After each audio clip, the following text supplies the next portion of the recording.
good afternoon, good evening, depending on where and when you're listening to this. Don't you just love that new intro music? It's a soft kind of jazz. I just love it. This is Coffee with Kevin, and I'm Kevin, if you haven't guessed by now. And this is my coffee this morning. Give thanks with a generous heart, with a grateful heart. Sorry. Mm. Oh, so I wish for you to have your own wonderful, nice hot cup of coffee, hot cup of tea, whatever it is that you're drinking. Maybe it's not hot, maybe it's cold, maybe you got something good in it. Mm. Good morning. Yes, it's 12:12. It's December 12th already. I can't believe it. We've been here in Florida. I only like to give Florida updates once in a while for 6 months already. July 4th is when we moved in, and it's almost complete. It's almost 6 months. It's just incredible. The time has flown by, and things just. It's incredible. I have a theory on time flying by when we're 10 years old. 6 months is a long time because it's half of a year, which is 1/10 of our life. When you're 60 years old, 6 months is a very short time in your life. So things tend to seem to fly by if you let them. If you let them. The time phenomenon has always been a mystery to me because when things don't fly by, if you're tired of the life going by so fast. Good morning, Brenda. Know what you want to do? Spend several days sitting in a doctor's office. It'll be the longest. It'll feel like months just sitting waiting in a doctor's office. When there are certain times of our life when time slows down. Oh, and it just goes really fast. And it depends on what's happening, and it depends on how we're treating that time. For instance, I gotta confess, time used to fly by. I mean, time used to go so slow in those waiting in those doctors' offices and things like that. Now that we have this thing, and I can sit and play a game, and all of a sudden I look up, they're calling my name, and it's 15 minutes later. And I say, "Holy mackerels, where did the time go? I didn't have a chance to finish my game." So time is relative.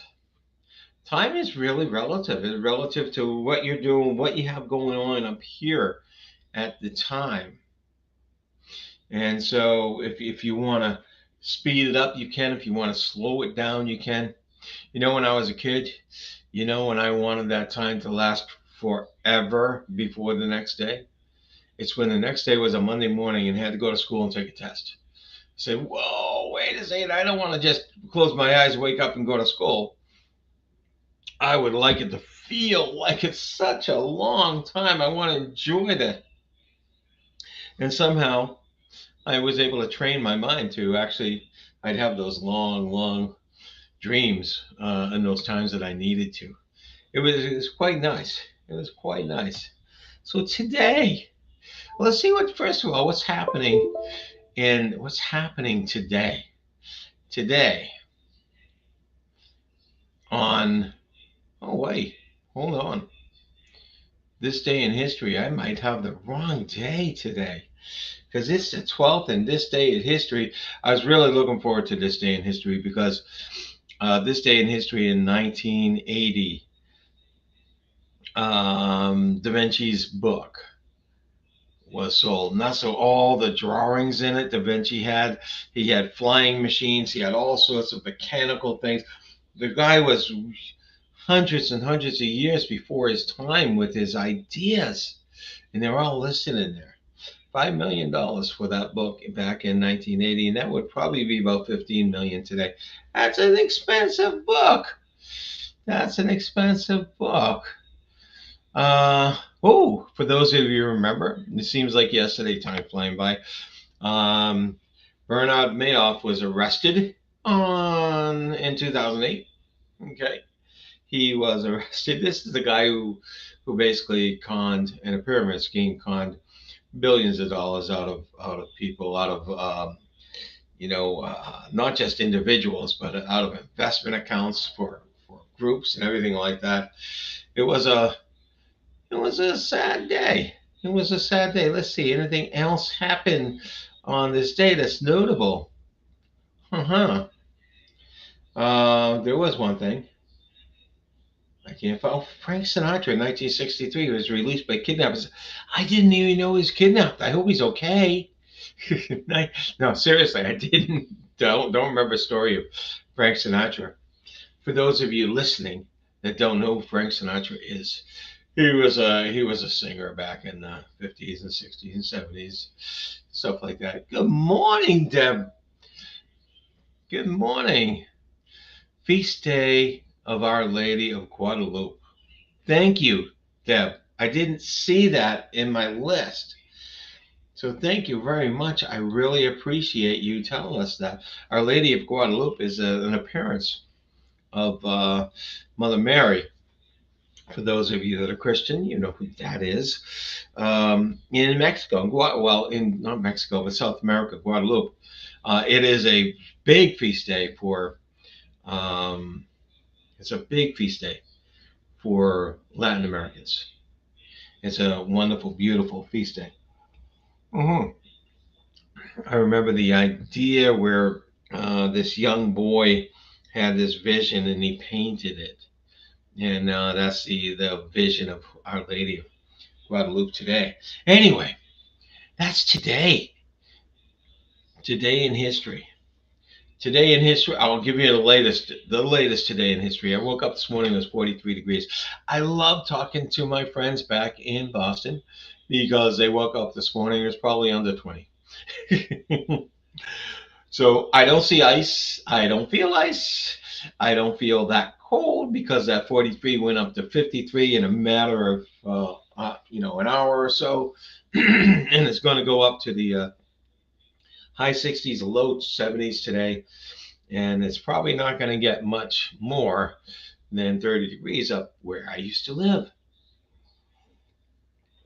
So yes, I love that, and when you can compare something that's happening to you now and something that's happening somewhere else that's a little worse off, you actually tend to feel better. It's human nature actually.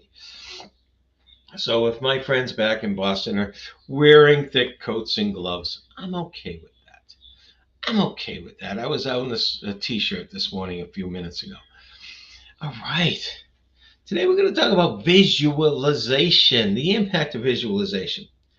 So you hear a lot about this in personal development, but you also hear a lot about this in other things, in goal setting, and basically being able to properly visualize what you want to do or what's going to happen. A lot of us do. A lot of us do this without thinking. The problem is a lot of us visualize the worst case. Catastrophize was a word that was presented to me by one of my clients several years ago. I had never heard the word. Matter of fact, I thought he actually made up the word, but it's actually a word that's used all over the place now. And the idea was that he thought of the worst case. He thought of the worst case scenarios. So very often we visualize these worst case scenarios. We have that ability without even thinking about it, without doing it on purpose. We say, "Oh no, this is going to happen. That's going to happen. This is going to happen." So yeah, we have that ability.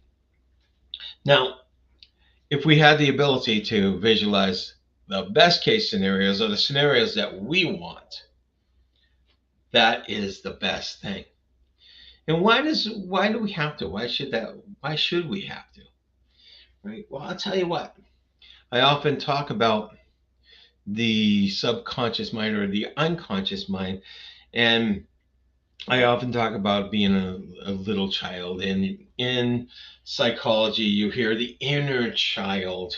Yes, that's actually this inner children, because we have a lot of these parts of us that have started when we were children. But the subconscious in its mind is like a child, and when I say it's like a child, um, let's just say a 5 year old. When I say it's like a 5 year old, you can't give a 5 year old direct orders, direct commands, and expect you say something once and it's going to work. It doesn't work. Doesn't work with a young child. Doesn't work at all, and doesn't work with your unconscious mind either. All right. And the term, I love this term. I'll talk to him till I'm blue in my face. That's how it is a lot of the times when you say something, and usually something that's a little tough for that child to understand, and you continually say it over and over and over again, and nothing happens. You don't get results. You talk to you blue in your face. That's how it is with your subconscious mind. Now, what a child does respond to, what a child does respond to is pictures. A child loves pictures, right? A child loves games. A child loves, good positive emotions.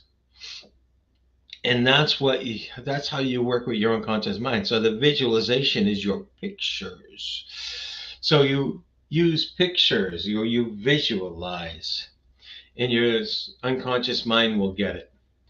So you're probably saying, hey, why do I have to do that with my unconscious mind? What's it going to do for me? Well, your unconscious mind is going to actually figure out, hey, that's what you want. That's what you want. Let me help you get it. The problem in our daily lives, and the problem with probably 95% of the people out there, is what they do is visualize, they catastrophize, they visualize the worst case things, or they visualize, you know, the negative stuff. And the more you think about these things and visualize these things in your head, the more your subconscious mind says, hey, that's what you want. I'm going to help you get it. And that's why when we're thinking negatively, when we're visualizing the worst case stuff, it happens to us. And then we say, oh, see, I told you, I knew it was going to happen. I knew it was going to happen. And of course, it's going to happen because you programmed your unconscious mind to do that. It says, hey, this is what you want.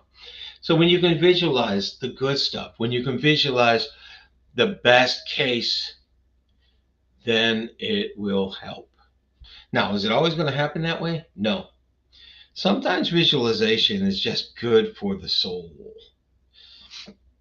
Sometimes visualization was just good for the soul. Now, Zig Ziglar used to say, okay, he visualized being up on the stage talking to thousands of people before he actually got to do that. He went in his mind over and over and over and over and over again, probably hundreds of times, probably for quite a while, but it happened. He got there. When he wanted to lose weight, he created a visual board with a picture of, as in his words, jockey shorts. Some really smaller jockey shorts that he was wearing. And he saw that every day. That's what he wanted. He wanted to be in those. He wanted to be in that size that's there. And so he started running, and well, he started walking first. His story is he walked up the street and down the street. Next day, he walked up the street and down, walked halfway more. And the next day, he walked twice as much. And the next day, he walked, halfway more of that. And before he knew it, he was jogging. Before he knew it, he was running. Before he knew it, he was in those jockey shorts that he wanted. The visualization helps you there. And what that does is helps you program your subconscious mind to help you get there. So that's what the visualization is all about. There's a few people that have a hard time visualizing. They say to me, Kevin, I can't see it in my head. I can't close my eyes and see it. So I say, can you close your eyes and sense it? Because if we can't see, we all can visualize at some point. You can look at what you're looking at right now, close your eyes, and you can see a snapshot. It might be fading and stuff like that, but you can see a little bit of a snapshot there. So we all can visualize. But if you can't visualize really well, you sense it. You use your other senses, your feelings. If you got your eyes closed, you got your feelings, and or you can. Sometimes we can get ourselves to imagine we're smelling something, or sometimes we can get ourselves to imagine we're hearing things. So you can actually create your own visualization. I'll put those air quotes in there, and that may be less picture and more of the other senses in our head, but we all can do it in one way or another. And that's what it does. It simply, the impact of visualizing starts to get your subconscious or your unconscious mind involved in what you want. So if you want to get your subconscious or unconscious mind involved and get into what you want, make sure you're thinking about what you want. Make sure you're visualizing what you want. Otherwise, it's going to get involved in helping you get what you don't want if that's what's primarily in your head. All right. That's the impact of visualization. There's so many things around visualization and so many things you can use it for. If you want to learn more about that, reach out to me on Facebook or LinkedIn or YouTube or wherever you're listening to this. You can reach me at my site of www.poseffects.com. This has been Coffee with Kevin. My coffee's still delicious. It's still warm. Still good. I want to wish you an incredible week, incredible day. But I know that my wishes don't have to do anything for you, because I know if you want to make it an incredible day, if you want to make it an incredible week, you can do it. And deep down, I think you know you can too. You can make the choices to feel good. All right, take care, all. Until next week, this has been great. I got a weather report from my wife. I got a good morning and an idea, or not an idea, but the fact that this is a feast day of Our Lady of Guadalupe, which is great. Now that I'm living way down south, I probably will see a little bit more of that down here. All right. Until next week, I'll take care.